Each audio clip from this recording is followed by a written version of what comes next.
Halo kawan, selamat datang ya di Melodi Cerita. Oke, pada part ini kita akan melanjutkan cerita dari episode sebelumnya.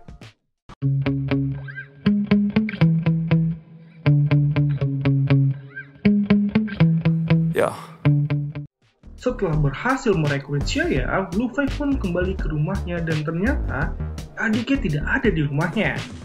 Adik Luffy meninggalkan surat di atas meja makan dan makanan yang siap dimakan Luffy. Ternyata dia pergi untuk bekerja part-time setelah melihat kegigihan Luffy. Saat Luffy sedang makan, dia pun mendapat pesan dari salah seorang Waken yang menyatakan dia setuju bergabung tanpa tahu alasannya. Karena dia telah diselamatkan Luffy. Luffy pun saat ini melihat waktu yang tersisa untuk perekrutan anggota guildnya. Waktunya hanya tersisa 4 jam lagi dan masih kurang 1 Awakener lagi. Dia pun berpikir sejenak dan akhirnya menentukan siapa satu orang lagi itu. Namun cerita pun dibawa ke salah satu kota dan di sana terlihat anak yang tidak berdaya sedang dikeroyok 3 orang. Bocah itu tidak pernah melawan setiap kali dia dipukuli. Bahkan dia selalu menerima saat teman-temannya membulinya. Sebenarnya, alasan bocah itu tidak mau melawan karena dia seorang Awakener dan mereka semua adalah manusia biasa. Jadi saat dia melawan, dia akan berubah menjadi bocah kematian. Dia adalah Awakener Leo Xiaojun. Akhirnya, setelah dia terus berusaha menahan amarahnya, dia pun berada di titik kesabarannya dan matanya berubah menjadi merah. Tanpa dia sadari, dari amarahnya yang dia tahan, muncullah perwujudan rubah berekor 3 yang sangat ganas. Rubah itu pun mengamuk dan menyerang balik 3 orang yang mengeroyok bocah kematian itu. Semua orang yang melihatnya pun tidak ada yang berani melawan rubah itu, karena kekuatannya yang luar biasa. Sedangkan bocah itu terlihat sangat kesal karena dia gagal menahan amarahnya.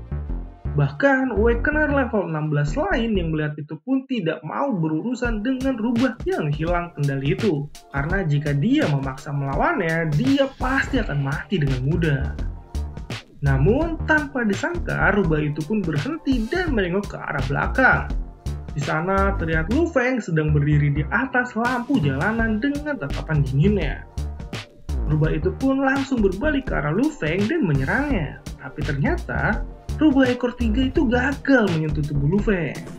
Itu semua terjadi karena Luffy menahan serangannya dengan mudah dan berkata, rubah ini memang menjengkelkan. Bahkan jika dia bukan alat bagi Luffy untuk berlatih dalam ribuan reinkarnasinya, Luffy pun akan sulit menanganinya.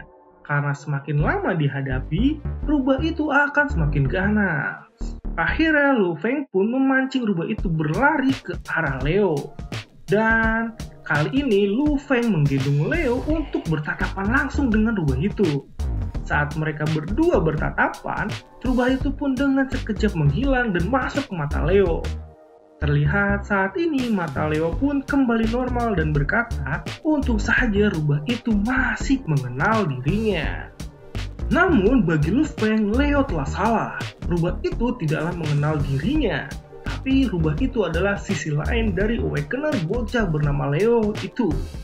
Leo pun terkejut dan Luffy berusaha mengingatkan Leo saat pertama kali dia menggunakan kekuatannya di dunia bayangan. Saat itu dia adalah newbie dengan skill 0, tapi berhasil memanggil rubah yang sangat ganas. Semua itu terjadi karena rubah itu akan otomatis memisahkan dirinya saat Leo dalam bahaya. Bahkan semakin sabar Leo, dia menahan amarahnya, maka semakin ganas avatar rubah miliknya. Bagi Luffy sendiri, Leo bukan orang biasa, tapi dia Awakener luar biasa yang muncul dari 100.000 orang yang dibangkitkan. Dia memiliki bakat yang menakutkan, tapi jika dia tidak bisa mengendalikannya, maka Leo akan terus berada di tempat itu dan suatu hari nanti, dia akan menghancurkan seluruh kota. Dengan semua itu, Luffy pun akhirnya mengajak Leo untuk bergabung dengan guild-nya dan dia akan mengajari Leo untuk mengendalikan avatar rubah miliknya. Dan tanpa berpikir lagi, Leo pun menyetujuinya.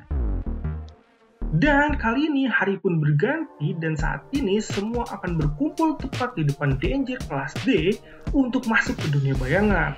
Namun semua orang meremehkan Lu Feng karena dia hanya level 9. Dan hanya wanitanya yang bisa masuk. Xia, ya dia berlevel 24. Namun Xia berkata Lu Feng adalah bosnya. Jadi jika Lu Feng tidak ikut, maka Xia tidak akan ikut. Hal itu pun membuat sang penjaga bingung, namun akhirnya dia pun membolehkan mereka masuk bersama dan semua akan berangkat setelah 5 menit.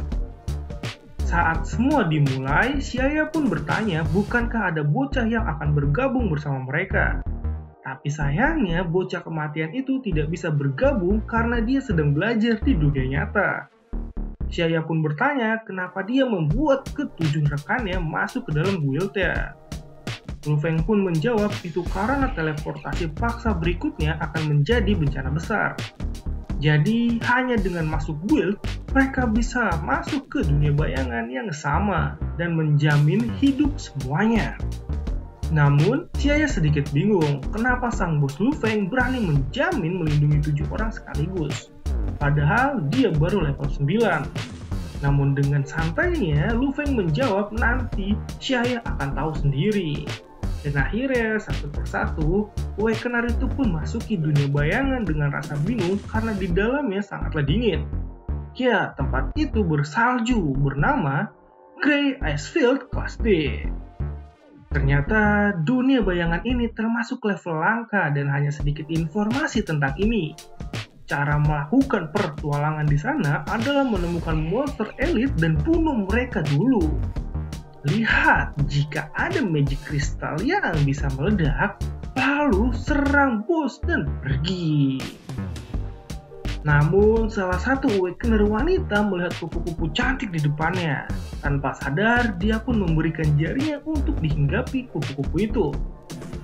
Tapi sayangnya, tanpa disangka, tangan wanita itu pun berubah menjadi es dan pecah begitu saja. Ternyata kupu-kupu itu sangatlah banyak, sehingga semua berlarian menghindarinya. Mereka semua takut mati kali ini. Bahkan salah satu dari Awakener itu ada yang sudah tersentuh seutuhnya, telah berubah menjadi es dan kali ini dia telah mati. Itu semua terjadi karena kupu-kupu itu mencari panas tubuh manusia. Namun anehnya, Lu Feng dan Xia tidaklah bergerak sedikit pun dari tempatnya. Dan itu membuat semua Awakener bingung. Namun yang dilakukan Lu Feng adalah menjaga tubuhnya tetap dingin dan tidak mengeluarkan panas.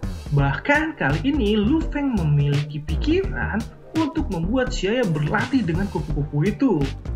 Dalam latihan ini, Xia hanya bisa menyerang dengan peluru fisik. Terlebih, setiap peluru fisik hanya bisa menyerang satu kupu-kupu saja. Sedangkan bagi Xia, itu sangat mustahil membuat peluru fisik terkecil seukuran telur, ditambah lagi kupu-kupu itu datang secara bersamaan. Mendengar itu pun, Lu Feng tersenyum dan langsung mencontohkan skill yang dia maksud. Dia pun mengeluarkan cahaya biru yang sangat terang berukuran kecil untuk menyerang semua kupu-kupu itu dengan kedua tangannya. Hal ini membuat Xia kagum, bahkan dia tidak akan percaya kalau tidak melihatnya secara langsung. Lu Feng pun akhirnya menerangkan langkah pertama yang harus dia lakukan adalah mengompres peluru fisik ke levelnya, dan dengan itu dia bisa mengompres seukuran biji beras. Karena dalam satu kompresan, kendali pikirannya jadi semakin kuat. Selanjutnya, hal kedua yang harus dia lakukan adalah mengendalikan lintasan proyektil, kecepatan, sudut, dan kekuatannya. Xia yang mendengar itu pun jengkel, karena baginya bicara itu mudah, apalagi dia bukanlah Lu Feng. Xia pun langsung melakukannya, namun saat ini dia baru saja mengeluarkan satu cahaya. Itu masih sangatlah jauh dari target latihan yang ditetapkan oleh Lu Feng. Lu Feng berkata, untuk target awal, Xia harus membunuh 2000 kupu-kupu es. Itu pun membuat Xia tertekan, karena latihannya kali ini cukuplah berat. Tapi sayangnya, Lu Feng tetap tidak merubah standarnya, dan dia malah pergi untuk tidur di atas dahan pohon meninggalkan Xiaoya berlatih sendirian. Jadi, apakah Xiaoya akan berlatih dengan cepat kali ini dan bertambah kuat dengan cepat juga menguasai jurus barunya? Saksikan ya di episode selanjutnya. Jangan lupa untuk like, komen, dan subscribe ya. Terima kasih dan sampai jumpa.